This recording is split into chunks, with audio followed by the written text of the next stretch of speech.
How are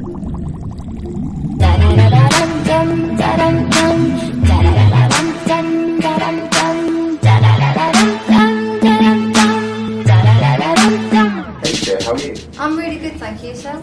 I'm fine, thank you. We're going to go straight into things now. The last 12 months has been such a whirlwind for you. How would you describe it in a few words? Mental. Do you know what? I haven't really been able to get it all in my mind what I've actually been through. It's quite crazy, but luckily I've ended up with something good from all the madness. Cool. For most of us, we kind of joined the Cher Lloyd movement at the X Factor point. But for a lot of people, we don't know about your story pre-X Factor. Yeah. What was your life before going on the X Factor? My life was very boring. I'd look forward to each weekend. You know, when you get to chill out with your friends and stuff like that. I was very naughty as a child. Like, I never did well at school, just because I was always very angry. Like, I didn't want to do the stuff that the teachers were trying to teach me. I wanted to sing, I wanted to get out there and show people what I was made of, but I was never given that opportunity, so I just misbehaved a lot. And how did your journey kind of find its way to the X Factor?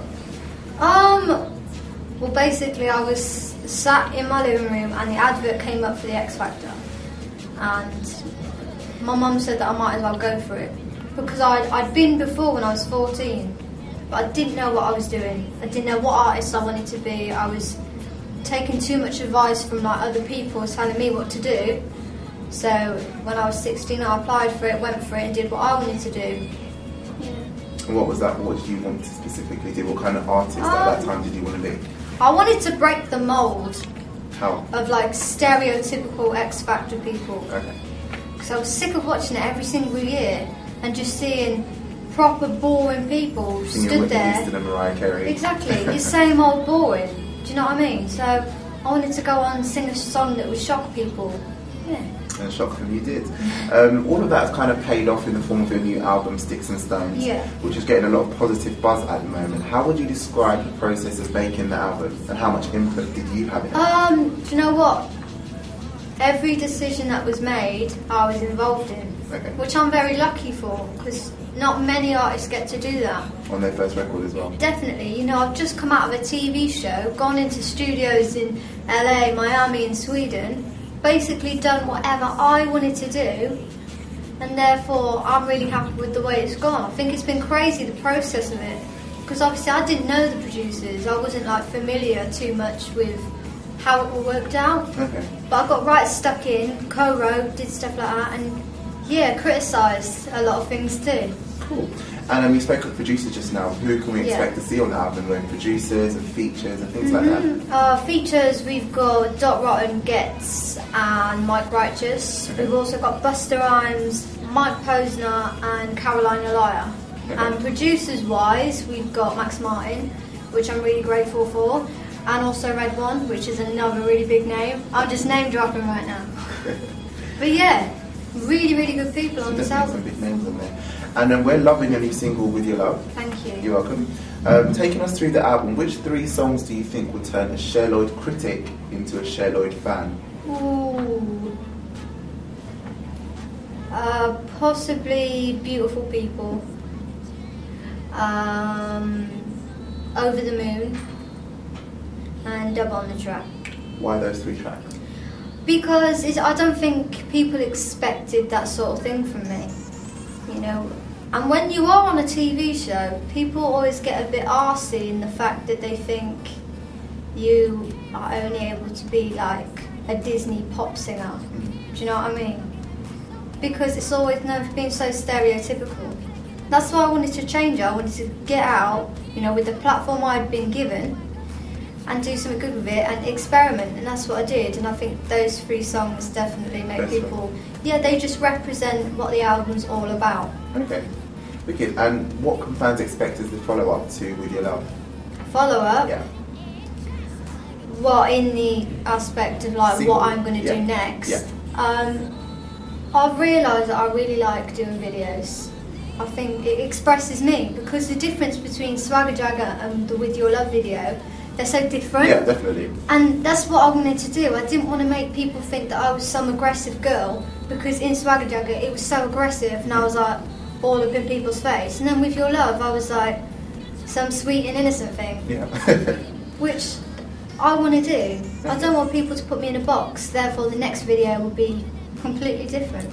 Okay, and now that you're somewhat getting your feet wet in the industry, how does the reality compare to the fantasy when you're a small girl in Melbourne? Completely different. Yeah, I think what I expected is the complete opposite. Now I'm living it. It's very strange. I didn't realise actually it'd be so much hard work. I don't know why, but when you're young and you think, I want to be a star, I want to be a singer, I want to be on stage, there's only like a percentage of it that you get to perform. The rest of it is just solid hard work.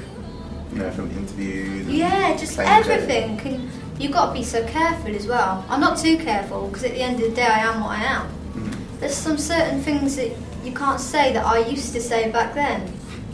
Cool. And you know, you've been praised a lot for, as you called it, you know, being groundbreaking and being something fresh and different coming from the platform that you came on. However, with much praise often comes a lot of critique. How do you deal with some of the negative stuff you hear about yourself? I tend to just brush it off, but obviously I can't say that it doesn't get to me, because it'll get to anyone. Earlier on when I was on the X Factor, I got myself an image and it wasn't a good image. I was angry, I was really frustrated, and I was aggressive towards people, and I hold my hands up to it, do you know what I mean? I think as the time's gone on, I've experienced more and I've learned to sort of just take it on the chin. Okay. And since finishing the X Factor, what would you say has been the highlight of your career so far? The highlight of my career? Getting that first #1. Okay, I'm sorry. Yeah, that was a big thing for me, because there'd been so many people, you know, chatting a load of rubbish about me, saying that I'd never make it, this, that and the other. It was finally that point in my life where I thought I can actually do it. Okay. And what would you be doing if you weren't sitting here now as Cher Lloyd, the singer? I dread to think. I dread to think what I'd be doing. But hopefully, I know I would have had a job, because I'm very determined. Whatever I choose to do, I just want to do it, and then I do it. But it would nowhere, like, near be as good as what I've got now. Okay, final X Factor question. Who's your favourite winner? By yourself. My favourite. I didn't win. I came 4th. But I did all right. Yay! I remember. Favourite winner? What, from past? From past seasons. Yeah. Do you know what? It's never been the winner for me that I've really been interested in. And random question: if you could create the ultimate Supergirl group from acts that are currently in the charts at the moment, who would you pick and why? Including yourself. Oh dear. Like anyone? Yeah. It'd have to be like a mashup of different people. I'd pick Miss Dynamite, Rihanna, Pixie Lott, just because I just think what will come of it will be like crazy, weird. Yeah, I think it'd be them 3, just because them 3 artists surprise me every time they bring out a new. Yeah. Cool. And random question here, if you could mute one celebrity in the world, who would it be? Ever? Yes. Do you know what? That's a difficult one for me because there's so many. Cool. And you're 18 now. In another 18 years, what do you wish would you have liked to achieve by then?